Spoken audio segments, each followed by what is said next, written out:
मनधसु जोदायको फलचारी बुद्धिहीन तनु जानिके सुमिरो पवन कुमार बल बुद्धि विद्या देहु मोहि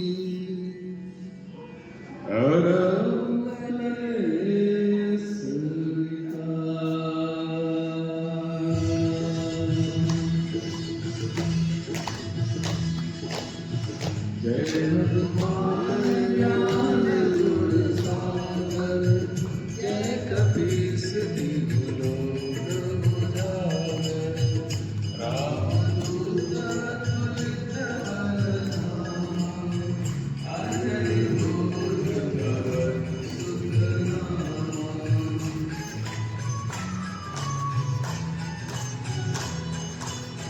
महावीर विक्रम बलरत्नी कुमतिनिवार सुमति के संगी कंचन बरन विराट सुबेसा कानन कुंडल कुंचित जैसा अंबर ध्वजा विराजे काने मूल जनेऊ साजे शंकर सुवन के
जब करेंगे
को थर्ड रोकेंगे एंटी क्लॉकवाइज।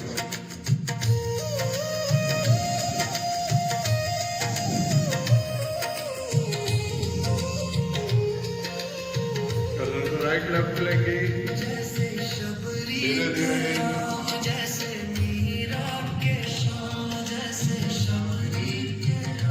लेफ्ट वाला नंबर 8 वाला सोलो हुआ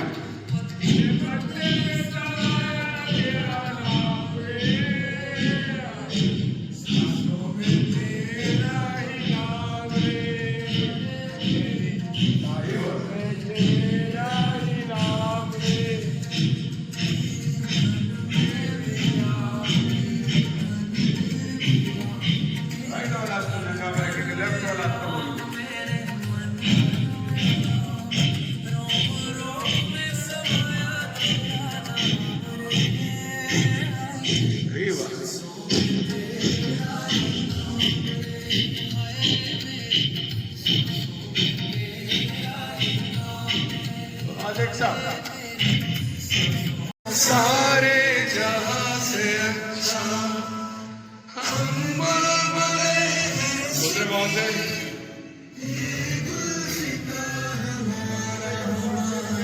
सारे जहां से अच्छा भारत माता की प्रेम के लिए, शांति के लिए, सहजता के लिए, सरलता के लिए और अयोध्या के पावन दिव्य राम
जोश के साथ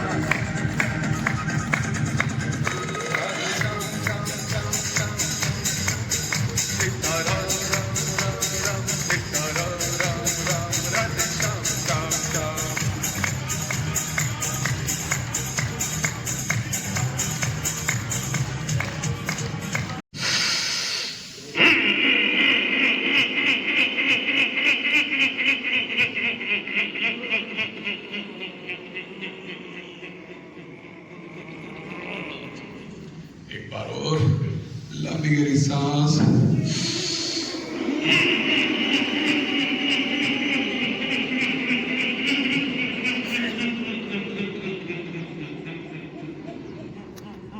एक बार और।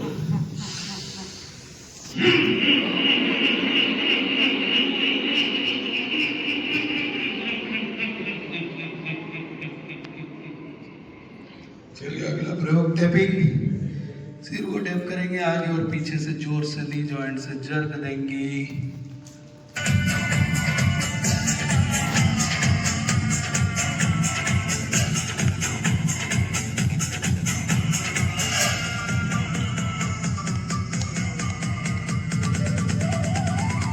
दोनों साइड से।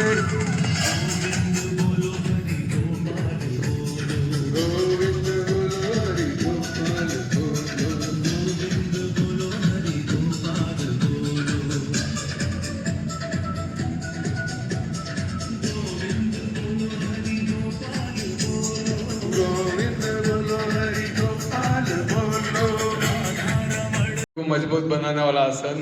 पूरी ताकत झोंकना है, रीढ़ की हड्डी हमारी सीधी रहेगी, हाथों को कांटेक्ट करना है, दांतों को भींचना है और शेर की तरह दहाड़ना। शुरू करेंगे।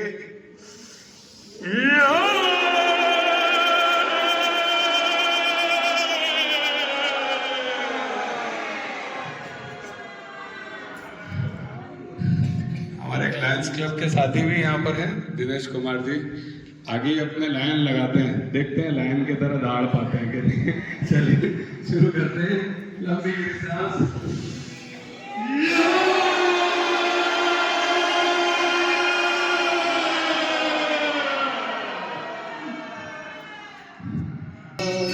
को पानी पिलाया नहीं, बाद अमृत पिलाने से क्या फायदा। कभी गिरते हुए को उठाया नहीं, बाद आंसू नहीं, बाद अमृत पिलाने से क्या फायदा।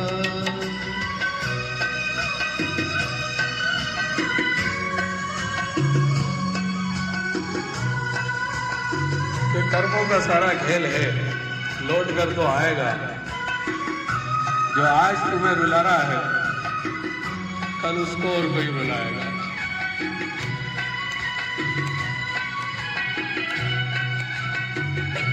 मैं तो मंदिर गया, पूजा आरती की, पूजा करते हुए ये गया आ गया।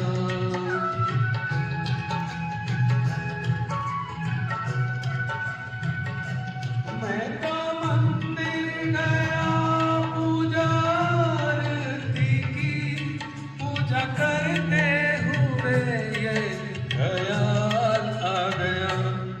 कभी माँ बाप की सेवा की ही नहीं, सिर्फ पूजा के करने से क्या फायदा। कभी प्यासे को पानी पिलाया नहीं, बाद अमृत पिलाने से क्या फायदा।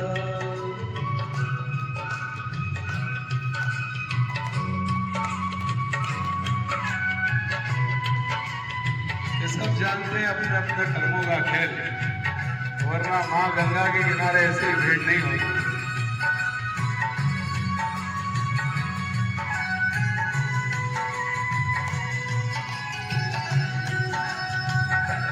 मैं तो सत्संग गया, गुरुवाणी सुनी, गुरुवाणी को सुन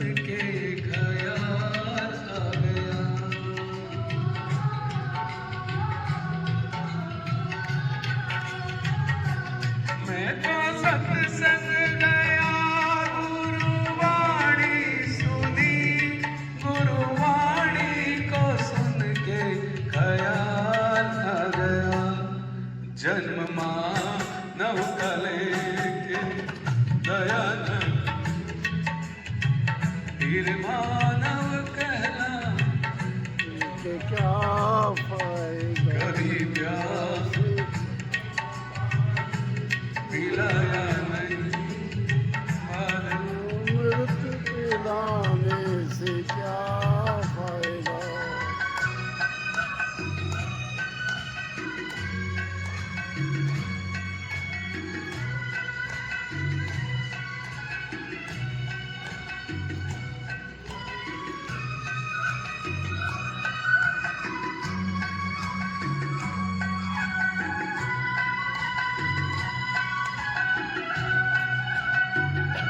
मैंने दान किया, मैंने जप तप किया, दान करते हुए ये ख्याल आ गया।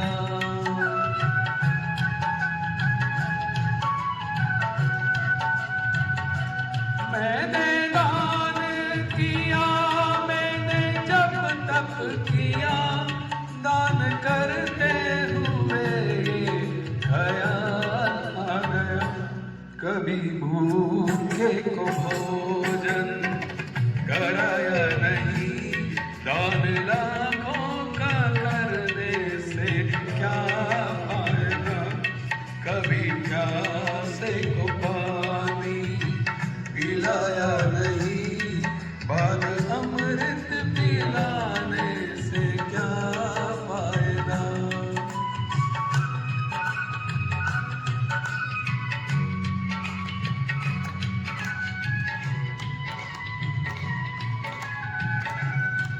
माफ करें आप और धोए गंगा, हाँ? किसको बेवकूफ बना रहे हैं?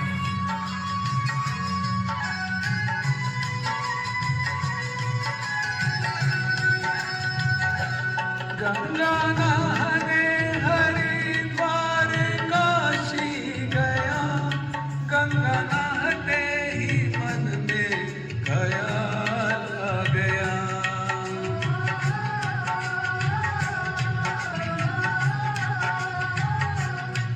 गंगा नहाने हरिद्वार काशी गया, गंगा नहाते ही मन में ख्याल आ गया।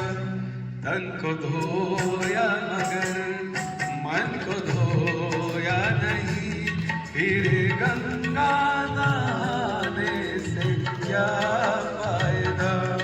कभी प्यासे को पानी पिलाया नहीं, बाद अमृत पिलाने से क्या फायदा। धन्यवाद। तन में पकती है तो वो बीमार व्यक्ति को ठीक कर देती है, और वही खिचड़ी अगर दिमाग में पके तो अच्छे खासे व्यक्ति को बीमार कर देती है। कहानी आज की एक छोटी सी कहानी जो हमारा गुरु के प्रति, भगवान के प्रति विश्वास को बढ़ाएगी। कहानी एक छोटे से आश्रम की जहाँ पर 30 बच्चे रहते थे और वहीं आश्रम की वो सेवा करते थे, गुरु की सेवा करते थे, ध्यान करते थे, शिक्षा लेते थे गुरु से। उन्हीं में से एक सेवक, एक बच्चा, एक जो शिष्य था, उसकी गांव में उसकी बहन की शादी होने वाली थी। तो वो जो शिष्य था वो बार बार गुरुजी के पास जाता और बोलता है, गुरुजी आपको भी शादी में चलना है, मेरी बहन की शादी होने वाली है और उसको चल के आशीर्वाद देना है। तो गुरुजी बोलते हैं, हाँ हाँ तुम जाना, कोई तकलीफ नहीं, पर मैं नहीं आ पाऊंगा, मैं शादी वादियों में नहीं जाता और मेरा आशीर्वाद तुम्हारे साथ हमेशा है, कोई चिंता की बात नहीं। ठीक है। लेकिन जब भी मौका मिलता वो बच्चा, वो स्टूडेंट, वो शिष्य, वो सेवक गुरुदेव के पास जाके और किसी बहाने से वही बात करता। वो इसलिए करता क्योंकि वो बहुत गरीब था और वो चाहता था कि गुरु मेरी कुछ मदद कर दे, कुछ पैसा वैसा दे दे, जो चढ़ावा आता है तो उसमें से कुछ मुझे दे दे तो मैं अपनी बहन की शादी अच्छे से कर पाऊँ। इस कारण वो बार बार किसी भी बहाने से जाकर और गुरुदेव को वो ये बात याद दिलाता था, मेरी बहन की शादी है। पर गुरुदेव उसकी बात को कोई ध्यान नहीं देते थे और कोई उसका जवाब नहीं देते थे। ऐसे समय बीतता गया, उसकी बहन की शादी आ गई, उसने आज्ञा ली गुरुदेव से कि गुरुदेव बस अब मेरे 4-5 दिन बाद बहन की शादी है, मैं गाँव जाना चाहता हूँ, कुछ दिनों के लिए छुट्टी चाहता हूँ। ठीक है, गुरुदेव ने उसको आशीर्वाद दिया, वो जाने लगा। इतने में गुरुदेव ने उसे आवाज लगाई कि 1 मिनट रुको। उसे लगा हाँ, लगता अब गुरुदेव मुझे कुछ देने वाले हैं। गुरुदेव ने अपने पास से 5 अनार निकाले और 5 अनार उस शिष्य को दे दिए कि जाओ, ये मेरी तरफ से भेंट है तुमको, इससे सब तुम्हारा काम हो जाएगा। और ये 2 साथ में तुम्हारे साथियों को भी ले जाओ, ये तुम्हारी मदद करेंगे शादी में, ताकि वहाँ से सब व्यवस्था, वहाँ पर सब व्यवस्थाएं अच्छे से हो पाए। 2 स्टूडेंट और उसके साथ में। अब ये तीनों चल पड़े। चलते चलते रास्ते में जिसकी बहन की शादी थी, वो उन दोनों साथियों को बोल रहा है कि देखा, अपन गुरु की इतनी सेवा करते हैं, है ना, इतना मान सम्मान करते हैं उनका, ये करते हैं, आश्रम की इतनी सेवा करते हैं, और उन्हें मालूम है कि मैं इतना गरीब हूँ, फिर भी मेरी थोड़ी सी भी मदद नहीं कर पाए। ये 5 अनार दे दिए, इनसे क्या होगा, इनसे क्या मेरी बहन की शादी हो जाएगी। और ऐसा बोलते बोलते तो वो उसके जो दोनों दोस्त होते हैं वो बड़े पॉजिटिव रहते, बोलते नहीं नहीं, गुरुदेव ने कुछ दिया है तो बहुत सोच समझ के दिया है, और तेरा सब काम अच्छा होगा, देखना, तू चिंता मत कर, तू चिंता मत कर। वो पॉजिटिव थे। चलते जा रहे हैं, चलते चलते एक गाँव आता है जहाँ पर सिपाही चिल्ला चिल्ला के ऐलान कर रहे हैं कि किसी के पास अनार है क्या, किसी के पास अनार है क्या, चिल्ला रहे हैं वो। तो इनमें से जो शिष्य थे, इन्होंने पूछा उन सिपाही से कि भैया क्यों, अनार क्यों चाहिए तुमको? कि राजा बहुत बड़ा इनाम देंगे अगर किसी के पास अनार होगा, क्योंकि वो जो क्षेत्र था वहाँ अनार नहीं होते थे, और राजा की बेटी बीमार थी, और वैद्य जी ने कहा था कि इसको अनार के साथ अगर दवाई दी जाएगी तो ये बहुत जल्दी ठीक हो जाएगी। इन्होंने कहा कि ठीक है, और राजा उसको बहुत ढेर सारा इनाम देंगे, ये देंगे। शिष्य ने तुरंत कहा कि मेरे पास अनार है। वो सिपाही के साथ राज दरबार में जाता है, अनार देता है। अनार उसकी राजा की लड़की को दिए जाते हैं, वो स्वस्थ हो जाती है। राजा बड़ा प्रसन्न होता है, बड़ा खुश होता है, उसको बहुत सारा रुपया, पैसा, गहने, आभूषण सब कुछ देता है, और कहता है जाओ तुम्हारी बहन की शादी धूमधाम से करो। ठीक है साहब, बहन की विदाई होती। विदाई के समय वो जो शिष्य होता है उसके दिमाग में एक ही बात चलती कि यार मैं कितना गलत सोच रहा था, कितना नेगेटिव सोच रहा था अपने गुरुदेव के बारे में कि 5 अनार दे दिए, इससे क्या होगा। देखो कितनी धूमधाम से मेरी बहन की शादी। कहानी बहुत छोटी सी है, पर इसका सार बहुत बड़ा है। जिसने हमें जन्म दिया, जिसने हमें इस पृथ्वी पर भेजा है, उस पर विश्वास रखिए। आप, उसका प्लान आपके प्लान से बहुत बढ़िया है, बहुत अच्छा है। कहते ना कि मन का हो जाए तो अच्छा, और ना हो तो बहुत अच्छा क्योंकि फिर किसके मन का होगा? फिर ईश्वर के मन का होगा, फिर प्रभु के मन का होगा। और जब उसके मन का होता है ना, तो फिर सब अच्छा ही अच्छा होता है, कोई संशय ही नहीं रहता है, क्योंकि वो किसी के साथ गलत नहीं होने देते, गलत नहीं करते। तो जब कभी भी आपके जीवन में ऐसी परिस्थिति आ जाए कि आपने जो सोचा था वो नहीं हुआ, तो सोचना है कि प्रभु ने आपके लिए कोई बड़ा प्लान बना रखा है, कुछ बड़ा सोच रखा है। कई बार हमें छोटी छोटी चीज नहीं मिलती तो हम बड़े परेशान हो जाते हैं, विचलित हो जाते हैं कि अरे यार ऐसा नहीं हुआ। हो सकता है प्रभु चाहते हैं ये छोटी मोटी नहीं, तुझे तो बड़ी मिलेगी। तो कई बार वो बड़ी चीज के लिए हम, प्रभु हमको इंतजार करवाते हैं, और वो फिर उनके प्लानिंग के हिसाब से जब हमें मिलना होती है तब वो हमें मिल जाती है। तो एक छोटी सी कहानी थी जो हमें हमारे गुरु के प्रति, हमारे भगवान के प्रति विश्वास को बढ़ाती है। कल मैं आपको गुरु की महिमा पर एक बहुत अच्छी कहानी और सुनाऊंगा, जिससे आपके गुरु के प्रति कहे तो आदर सम्मान तो बढ़ेगा, साथ साथ गुरु के प्रति आस्था भी आपकी बढ़ेगी। तो वो कल इस तरह की कहानी रहेगी। कल हमारा मनोरंजक कार्यक्रम भी रहेंगे, गेम्स भी रहेंगे, बहुत सारी चीजें कल रहेंगी। कुछ अच्छे अच्छे गेम्स हम लेके आ रहे हैं जो हमारा शारीरिक और बौद्धिक विकास करेंगे। ठीक है, तो सभी जरूर बता रहे हैं। थाली, कटोरी, चम्मच, गिलास लाएं। कल जो 16 प्रकार का हमारा नाश्ता होगा, प्राकृतिक नाश्ता, एक बहुत बड़ा महापुण्य है ये। जो हमारे आयोजक हैं टेक चंदानी जी, अभी चले गए वो और उनकी वाइफ का हम दिल से स्वागत करते हैं, नमन करते हैं उनके सेवा भाव को कि उन्होंने इस महापुण्य के अवसर को लिया। क्योंकि देखिए कितनी पाप तो हम कर चुके हैं, लोगों को गलत खिलाए, कर चुके हैं कि नहीं कर चुके, कितनों को हमने कचौरियाँ खिलाई, कितनों को हमने जलेबियाँ खिलाई सुबह सुबह, है ना। हम चूंकि हम जानते नहीं थे इसलिए हम बोल सकते हैं कि चलो गलती से पाप हो गया, पर अब जानने के बाद खिलाओगे तो क्या गलती से पाप माना जाएगा? आपको मालूम है चाय नुकसान करती है। 2 साल से मेरे क्लिनिक पे चाय भी नहीं आई है, मैं तो नहीं पीता, लेकिन मैंने किसी को क्यों पिलाऊंगा? जब मैं जानता हूँ कि ये जहर है तो क्यों पिलाऊंगा उसको? हाँ, पिलाएंगे क्या आप जानते हैं कि कोई चीज इसको जहर का काम करेगी तो क्या आप उसको पिलाना चाहेंगे, उसको प्रमोट करेंगे? मतलब आप तो प्रमोट कर रहे हो, उसको जहर को प्रमोट कर रहे हो, तो आप उसको प्रमोट भी नहीं करेंगे। अगर आप चाहते हैं कि आप आपके भागीदार में बने तो उसको प्रमोट भी नहीं कर सकते। ठीक है, आज जो समय है जहाँ जिस समाज में हम रह रहे हैं तो कुछ चीजें हमें मजबूरी में करना पड़ती है। आज हमारे घर शादी है तो हमें मजबूरी में कि उस सामने वाले ने 50 बनाया तो हमको 52 बनाना है। क्यों? क्योंकि मजबूरी है, उससे बदला लेना है। उसने खिलाया हम भी खिलाएंगे, उसने मारा हमको हम भी मारेंगे उसको। तो ये जो बदले की भावना चल रही लोगों को अंदर, तो वो है कि आकर्षण है, बड़ा घमंड है कि देखो हमने इतने बनाए, लेकिन सत्यता तो ये है कि आदमी एक दूसरे से बदला लेके एक दूसरे को मार रहा है। उसने उसका स्वास्थ्य खराब किया तो अब वो उसका स्वास्थ्य खराब करेगा। सत्यता तो ये है, अगर इसमें गहराई पे जाए और सोचा जाए तो सात्विक खाएं, अच्छा आहार लें। अच्छा आहार लेंगे तो ही अच्छे विचार आएंगे, और अच्छे विचार आएंगे तो अच्छी बुद्धि हमारी विकसित होगी और सब कुछ हमारे साथ अच्छा होगा। हम अच्छे कर्म कर पाएंगे जब हमारे साथ अच्छे विचार होंगे। तो इन सारी चीज़ों का बहुत महत्व है। तो कल हम उस प्राकृतिक नाश्ता का भी लाभ लेंगे, बहुत सारे गेम्स का भी लाभ लेंगे। क्या हुआ, जैसे मैं डॉक्टर हूँ,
तो निश्चित रूप से हम देश का भला भी कर सकेंगे, राष्ट्र का भला कर सकेंगे। जय हिंद, जय भारत माता की जय। जय।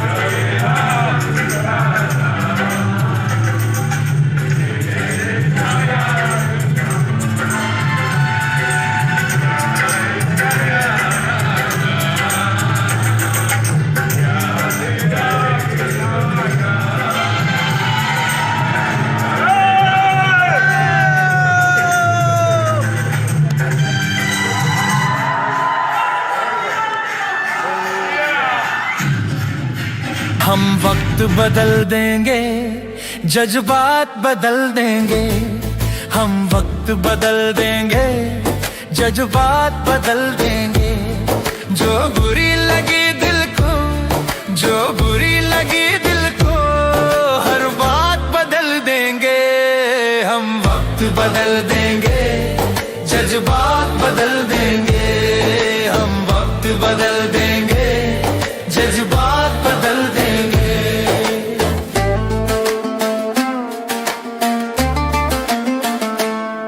मंजूर नहीं थकना, मंजूर नहीं रुकना, मंजूर नहीं थकना, मंजूर नहीं रुकना, मंजूर नहीं हमको हालातों से लड़ना, मंजूर नहीं हमको हालातों से लड़ना। दिन रात पसीने से, दिन रात पसीने से हालात बदल देंगे, हम वक्त बदल देंगे, जज्बात बदल देंगे।